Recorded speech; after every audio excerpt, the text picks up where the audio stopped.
Good day to you. Dr. Dennis L. Waters here. This is the recording of the book, This Is It, by Dr. Joseph Murphy. This is the second chapter of that book. It is entitled Power to Choose. Reading. Theology has always accounted for the presence of evil in the world by the invention of a devil. The inner meaning of the Old Testament clearly indicates that its writers did not believe in the devil. You are told several times openly and always secretly that the Lord was responsible for evil as well as for good. The Lord, or law, L-A-W, referred to it. The Lord, or law, referred to is the law laid down by man because of his foolish beliefs in sickness, disease, fear, death, old age, and all other ills. This is the law decreed by man and is different from the laws of the Lord God. The laws of electricity, motion, physics, and mathematics are examples of these laws. We're learning the nature of these laws and specializing them in numerous ways. These laws are neither good nor bad. They are facts in nature. In reading the gospel, the word devil is not found in the earlier versions. It is mentioned therein as a spirit of evil. Now, in reading this, having the text would help you to understand what I just read. The words as a spirit of evil are in quotation marks. So it's quotation mark as a spirit of evil. That's quotation mark is open as a spirit of evil, then close the quotation mark. In the teaching of Jesus, there's no mention of the theological devil. This was later invented by certain writers. Furthermore, let us realize that the word we have translated as devil, in quotation marks, is a is in quotation marks, spirit of evil, not the is in quotation marks, the spirit of evil. Thus, Jesus taught that there were many spirits of evil.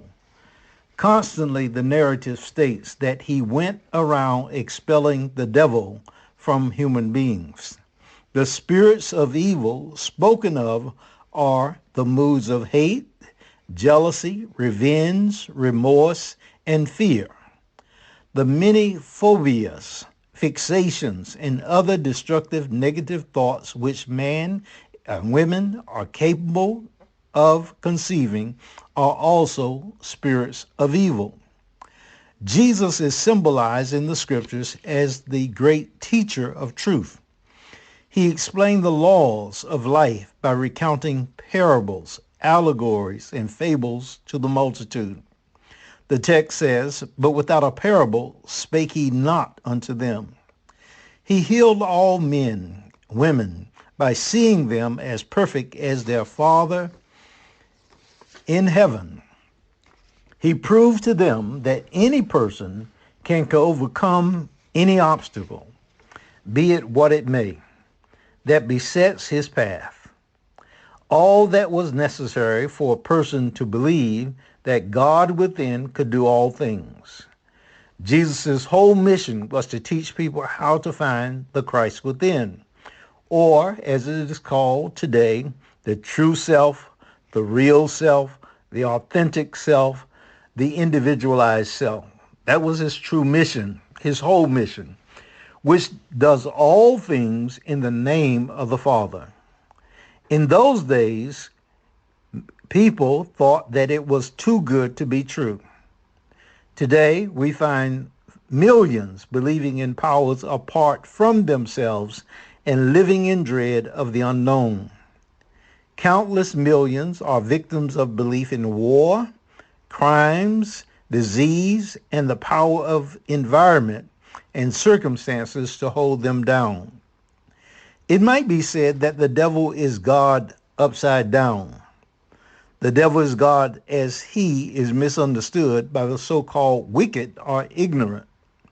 God is all, and all there is God. He is absolute, the only one, and everything is made inside and out of the absolute. He has created all things, and nothing exists apart from God. He is infinitely good and perfect, and the author only of perfect good. The devil is everything that God is not. Therefore, the devil is not. The devil is wrong thinking and wrong feeling. These powers result in wrong action or wrong expression. Man, women having free will, that is, the freedom to choose happy or despondent moods which result from happy or despondent thoughts, or these individuals create his or her own good and his or her own evil. So let me do that again. A person having free will, that is, the freedom to choose between happy thoughts or despondent thoughts that produce happy moods or despondent moods, creates his or her own good or his or her own evil. He or she is not compelled to love, but he or she has the freedom to love. Love is joyous. Love is spontaneous, and we have the freedom to give or to retain it. God did create a being out of himself, but did not decree that that person must love God. No, that would not be love, because a person would then be an automaton, and all of us would be truth students. Or that person would be a robot, and then all of us would just be talking robots. We will, you will, I will, there would be no joy if we were just robots. You and I will realize there would be no joy unless we knew the opposite, that the opposite could exist.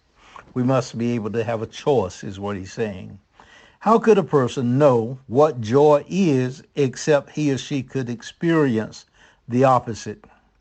Man is conditioned into this world and becomes conscious of opposites, such as north and south, east and west, hot and cold, positive and negative, darkness and light, male and female, night and day, ebb and flow. These constitutes man's evil or limitation. He finds that he has to travel from New York to Chicago due to his beliefs in travel. He will continue to do this until he awakens from his dream of limitation and find that all he has to do is to feel that he is in Chicago. Really believe it, and he will be there. For Chicago is within himself. He does not go there. He brings dareness here. When we find God, or the oneness, all opposites or sense of duality disappear. The first thing we must realize is that there is no power to challenge God for his throne. If this were true, God would not be God. So if there was a power that could challenge God, ultimately challenge God, then God could not be God, because there's only one God. Listen to these words now. God is omnipotent, all-powerful. God is omnipresent. God is all-wise, omniscient. He is infinite intelligence. Ye shall know the truth, and the truth shall make you free. That's the text. Understanding of truth frees a person from want, from fear, from sickness, from all superstitions and false beliefs of the race, the human race. The devil has been created by people who were unable to account for the apparent evil in the world. They reason in this fashion. God was omnipotent, but was powerless about the devil. If any man is now dwelling in hate, this is his personal devil, and it will hurt him. If any man believes in external forces capable of injury or destruction, this man is really saying God is supreme, yet he is not supreme. He creates a devil who becomes his successful rival. God asks you to forgive your enemies, yet he cannot forgive his own. For he has created a place of everlasting punishment for them, even though admittedly he is all-powerful. This is, of course, an absurd position. From the foregoing analysis, it might be said that the only evil is the belief in evil. All things and all activities are from one source, God. It must follow, therefore, that there can be nothing intrinsically evil. The evil comes from our incomplete state of consciousness, from our seeing things incorrectly. Reflect that what we call evil in humans, we do not call evil in animals. But it is the conditioned response to natural instincts. Our incomplete state of consciousness, our misapplication and our misapprehension of universal laws constitute what the world calls evil. We insist upon doing things that will hurt us, even after we have discovered that they hurt us. We prefer the immediate gain, though it blinds us to the consequence of pain. The hell spoken of by some is not the punishment dealt out by an angry God. It is a consequence of a person's own acts, brought upon him or herself. That person can free him or herself from this hell when he or she is willing to take the necessary steps and undergo the self-discipline of right thinking, right feeling, and right action. What greater self-discipline is there than the constant application of the golden rule? As you would that people should do unto you, do you unto them in like manner. Likewise, as you would that humans should feel about you, feel you also about them in like manner. As long as a person refuses to believe that God is good, there remains but one way out, the Via Dolorosa, the street of pain, undergoing pain and suffering. The word that means devil in Hebrew is a word meaning slanderer or liar. The devil is one who tells lies about reality. A slanderer tells lies about humans. The eye slanders a fact because it deals only with the outside appearance of fact. People say the sun rises and the sun sets, but it neither rises nor sets. We see nothing as it is in reality, because our eyes are geared to see according to our beliefs. If, for example, our eyes were geared in another way, in any other way, we would see things differently. We would see circumstances differently, and they could become something else in our sight. According to the ancient wisdom, the word mirth, M-I-R-T-H, is connected with the letters ayin, A-Y-I-N, which means the eye. The reason for this is that the surface appearance is different from the reality.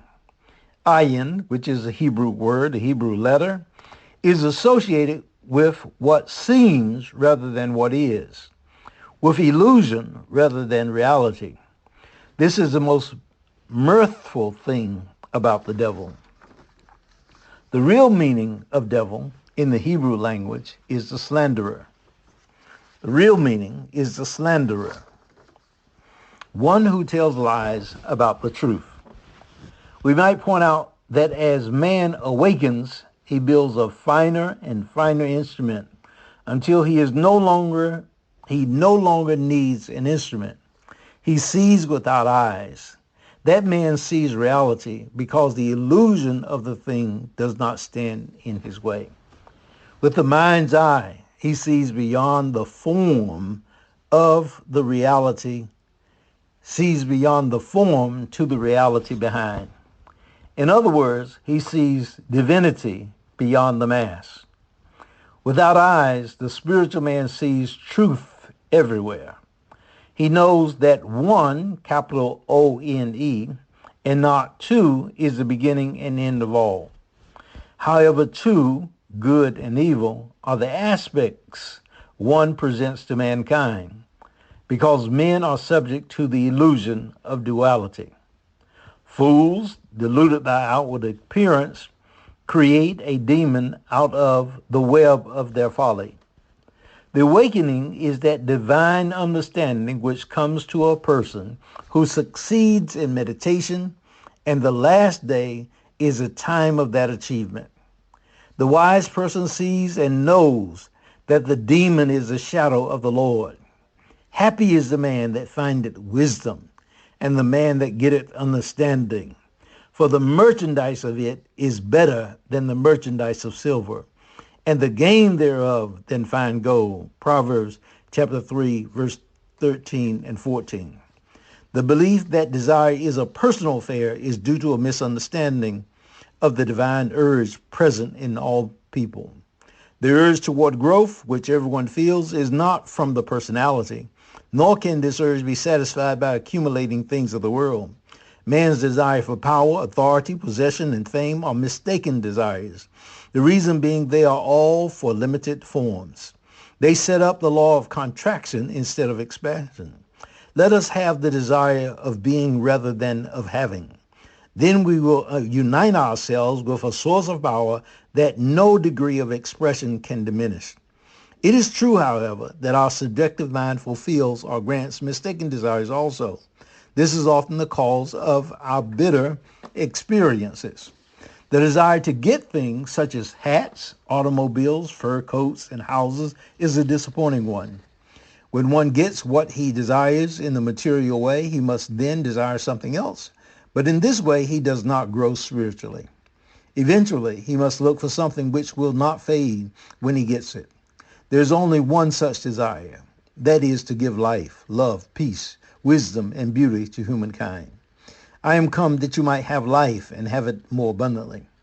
As with all other desires, the more we get, the more we want. We must remember it is more blessed to give than to receive. We do this by seeing the untouchable glory of God in others. The more we see it in others, the more it will shine out in ourselves. By doing this daily, we are preaching the gospel of the good news. The more we give in this manner, the more we have. The true gift is that which we give ourselves in consciousness by feeling the reality of the wonderful state we desire to see manifested in others. To take our desires from the world of limitation, which is eating of the fruit of the tree of knowledge of good and evil, brings us disillusionment and pain. It is by these stripes we are healed, made whole in consciousness. The innermost nature of being is the tendency to give more life. Therefore, all desires may be tested in this manner. Let a person ask him or herself if the realization of his or her desire will enable him or her to give out more life, more love, more beauty to this world. If this is true, it is a desire that is never disappointing. The more you give, the more you have. On the lower scale, we find that the more you get, the more you want. There is an inexhaustible storehouse in each person from which he or she can draw forth security, peace, and happiness. This is the kingdom of heaven spoken of in the Bible. Having found peace and happiness within, all other things are added to him or her. There's only time is now. All experience is now. All action is now. Let us experience the kingdom of heaven now. For God or our good is the eternal now. Blessings to you. Take care.